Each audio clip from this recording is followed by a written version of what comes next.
surviving solitary confinement. How do people do it?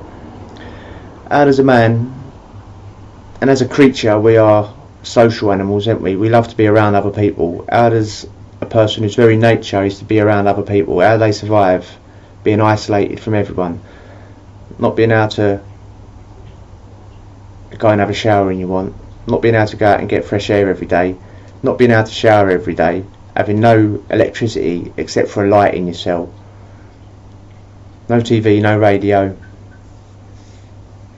and the only people you're dealing with is a screw once a day when they come to your door.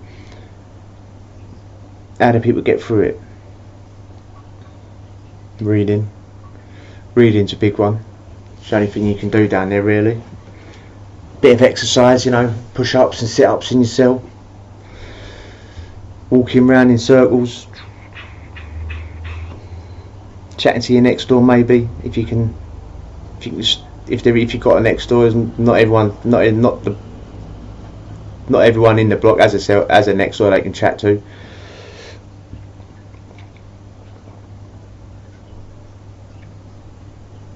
Or annoying the fuck out of the screws and just get calling them to your door every minute. Scarf, I need a toilet roll. Garv, I need this, I need that.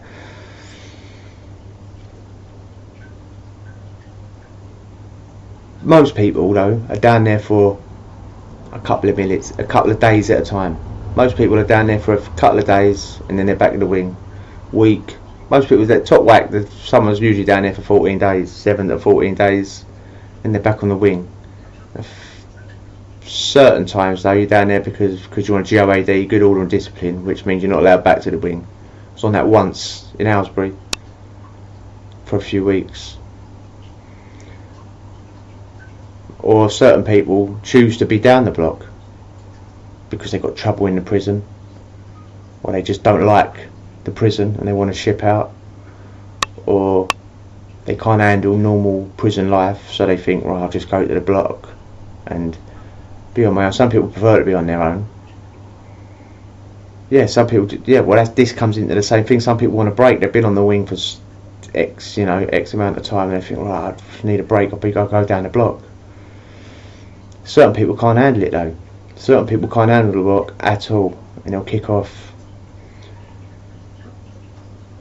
and they'll create in the hope that it'll get them sent back to the wing. I mean, one thing that does work is if you string up or pretend to string up, make it look like you're doing that, you get sent back to the wing. I've seen, when I've been down the block, I've seen 2 people do that on different occasions. One at Wormwood Scrubs, or I think both might have been at Wormwood Scrubs.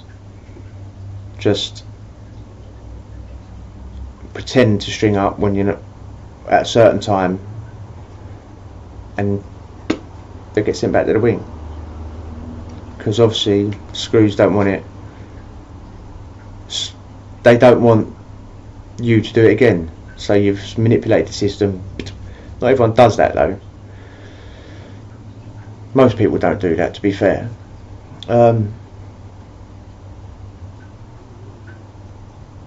Yeah. You just got to take it on the chin, though, haven't you? Just take it on the chin. Read, exercise, sleep, catch up on your sleep. You're not getting a lot of sleep in jail. No one ever does. Catch up on that while you're down there. Sleep the time away. Read the time away. Work, exercise the time away, and take the exercise once every 2 days. You go and get a bit of fresh air. You're allowed to walk around in a circle for a couple of hours, for 20 minutes, whatever they do, for however long they let you. I haven't done the block. I didn't do loads of block. I didn't do loads of solitary confinement. Did it in Aylesbury. Did it in Chelmsford. Did it in Pentonville. Did it in Wormwood Scrubs. And the longest time I did it was in Wormwood Scrubs. I'd had enough of trying to get shipped out, so I got sent to the block, and then I refused to leave. And eventually I got sent to Chelmsford. I ended up in Chelmsford after that.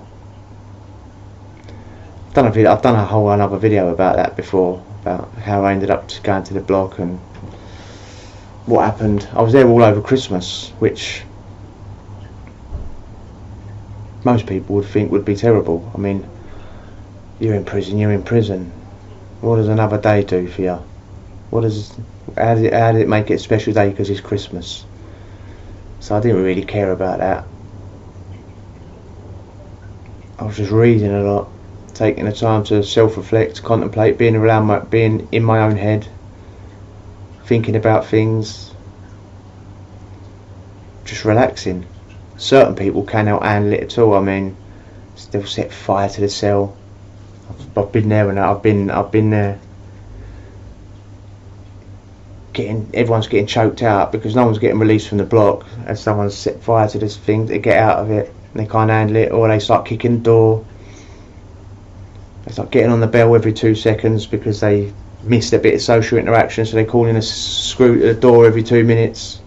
Gov, I need this. Gov, I need that. Gov, I need this. If you're not strong, a little bit strong upstairs, solitary confinement ruin you.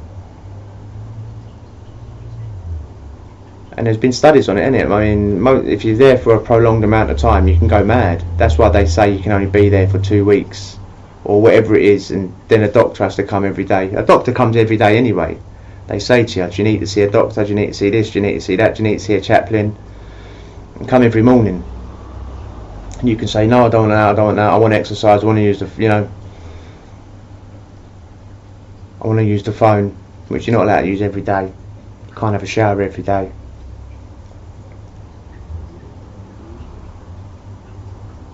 There's no electricity in a prison, in a solitary in a block cell. When you're in solitary confinement, there's no electricity, so you haven't got a radio, you haven't got a telly.